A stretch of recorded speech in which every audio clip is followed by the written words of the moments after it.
Bismillahirrahmanirrahim. Assalamualaikum warahmatullahi wabarakatuh.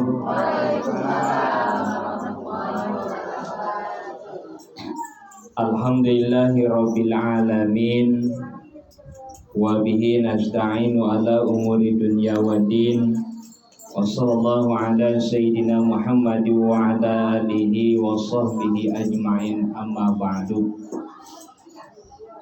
Puji dan syukur kepada Allah Subhanahu wa ta'ala dengan mengucapkan alhamdulillahirabbil alamin.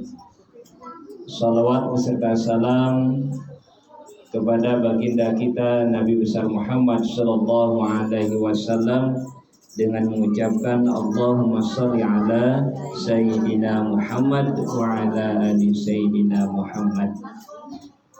Yang sama-sama kita hormati orang tua saya, orang tua kita semua, Wak Hakim sekeluarga, kemudian ketua perwiritan ibu-ibu yang dirahmati Allah Subhanahu wa ta'ala. Sehat Bu? Alhamdulillah. Ini anugerah dari Allah Subhanahu wa ta'ala Bu. Kita bisa hadir di majelis taklim.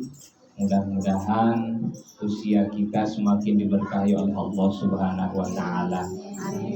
Kita hadir di sini mudah-mudahan jadi ladang amal ibadah yang kemudian nanti di akhirat menjadi saksi, menjadi penolong di saat kita perlu pertolongan dari Allah Subhanahu wa ta'ala. Ibu-ibu yang dirahmati Allah Subhanahu wa ta'ala, saya tidak akan memperpanjang mukadimah. Kalau tidak salah minggu yang lalu saya menyampaikan bahwa kalau bertemu kembali atau jumpa kembali, insya Allah akan kita belajar membaca surat Al-Fatihah. Nah, insya Allah nanti kita akan belajar semampu, sekuat, sebisa kita bersama. Tetapi sebelum kita belajar, kita ketahui dulu, kita kenali dulu surat Al-Fatihah tersebut, biar kita semakin yakin, semakin mantap dan tahu fungsi daripada surat Al-Fatihah.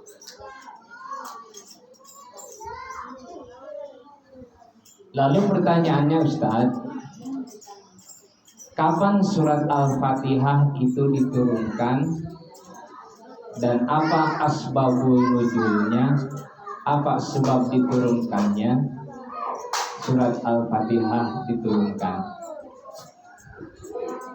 Ibu-ibu yang dirahmati Allah Subhanahu wa ta'ala, surat Al-Fatihah itu sebagaimana kita ketahui disebut dengan surat Makkiyah. Apa surat Makkiyah itu? Surat yang diturunkan di kota Mekah. Ada surat itu kan ada dua ayat itu. Ada ayat Makkiyah, ada ayat Madaniyah. Kalau ayat Makkiyah sudah jelas diturunkan di Mekah. Kalau Madaniyah itu ayat diturunkan di Madinah ketika Rasul sudah hijrah. Lalu apa asbabul nuzulnya? Apakah surat Al-Fatihah ini ada sebab diturunkannya? Ketahui Ibu, di dalam setiap Al-Quran itu ayat-ayatnya tidak selalu diikuti dengan asbabul nuzul. Asbab di dalam agama kita ini ada dua. Satu asbabul nuzul, yang kedua asbabul wurud. Kalau asbabul nuzul itu sebab Al-Quran diturunkan, karena ada pertanyaan umpamanya kan, barulah diturunkan Al-Quran. Kalau asbabul wurud itu sebab hadis itu keluar. Ada peristiwa, sesuatu terjadi atau hal yang kurang paham oleh jamaah, oleh sahabat, oleh kaum muslimin, maka baginda Rasulullah Shallallahu Alaihi Wasallam mengeluarkan hadis. Nah, itu dinamakan asbabul wurud.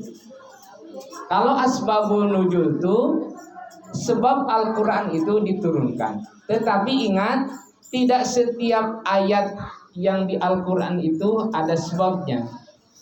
Termasuk Al-Fatihah ini tidak ada sebabnya, tetapi mengikuti perintah dari Allah Subhanahu wa Ta'ala. Perintah apa? Perintah sholat. Artinya, ini lumayan kenceng juga tetangga sebelah nih.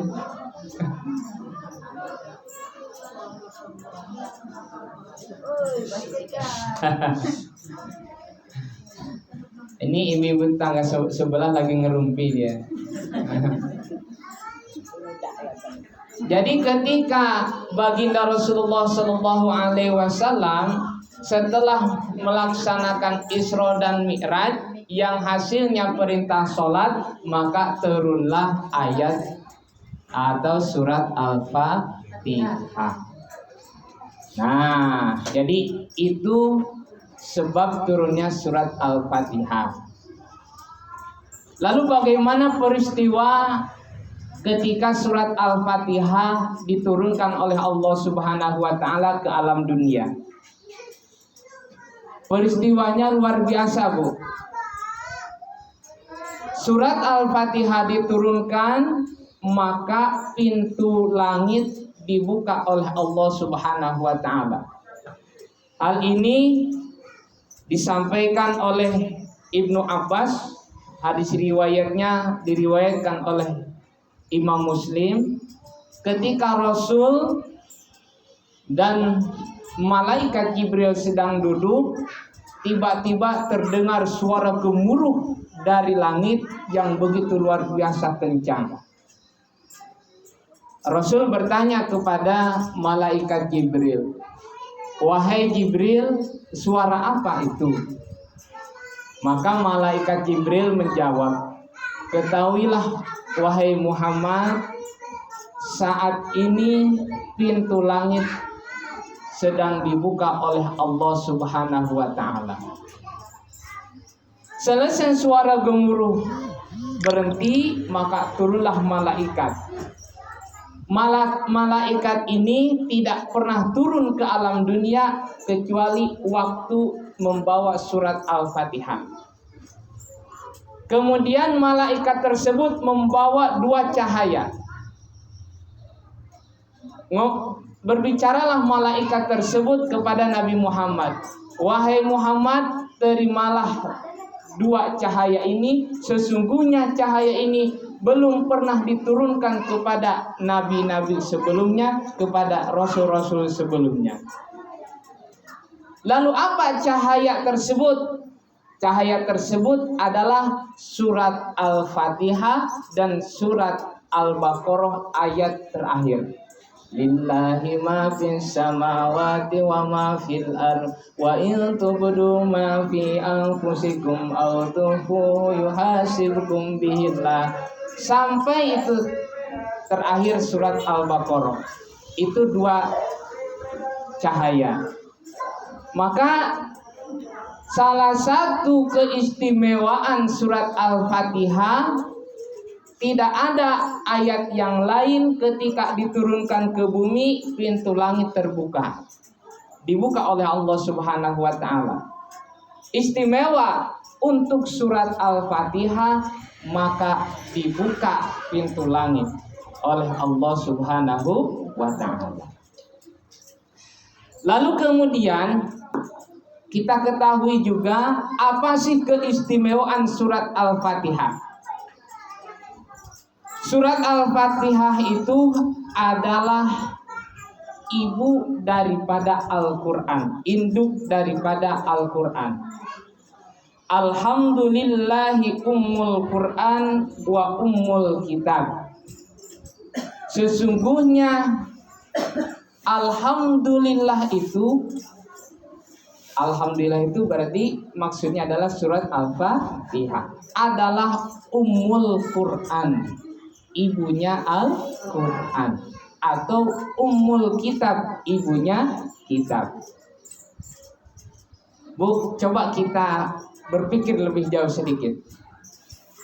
Di setiap peristiwa, di setiap sesuatu pasti ada umulnya, ada penghulunya. Hari penghulunya hari apa, Bu? Hari Jumat. Masjid yang paling diunggulkan umulnya, penghulunya masjid apa? Mekah, Madinah, Masjidil Haram dan Masjidil Aqsa. Kemudian sekarang bulan yang diistimewakan bulan apa? Dalam satu tahun, bulan Ramadan. Tidak kalah penting, manusia aja ada yang diistimewakan. Mana? Rasulullah Muhammad Sallallahu Alaihi Wasallam. Nah, yang di dalam Al-Quran sebanyak itu 30 juz, 6.666 ayat. Kalau ibu bisa memahami surat Al-Fatihah, apalagi bisa memahami makna kandungannya, kalau ibu membaca surat Al-Fatihah sama dengan membaca Al-Quran 30 juz. Maka para ulama menyampaikan rangkuman Al-Quran yang 30 juz, 114 surat dirangkum menjadi satu surat, yaitu dalam surat Al-Fatihah. Surat Al-Fatihah dirangkum juga dalam satu ayat, dalam lafaz Bismillahirrahmanirrahim. Yang satu ayat itu dirangkum lagi, Bu, dalam satu huruf, yaitu dalam ba-nya lafaz Bismillah. Bi, kalau ibu paham betul dengan lafaz bi, Masya Allah, luar biasa tuh. Bi aja, ba aja, sama dengan ibu bisa apa? Dengan membaca Al-Quran 30 juz. Satu huruf disimpulkan lagi, dirangkum lagi dalam satu tanda titik. Mana titik dalam lafaz ba? Kalau mengkaji dalam ilmu tauhid, titik itu apa maknanya? Begitu luar biasa. Tuh.